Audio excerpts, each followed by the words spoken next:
I just got my new dog toy here. This one's kind of like a porcupine mixed with some sort of armadillo, but it's rough and tough.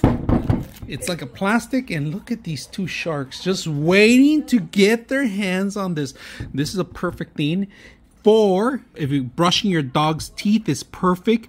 This is a brittle here, so they could keep rubbing on the actual teeth when they're chewing on it. There's a little tiny hole here to release some pressure when they squeeze the actual toy. Now this one, it's kind of bouncy too, so it has that rubbery bouncy feeling, and somebody just waiting for it to grab the toy.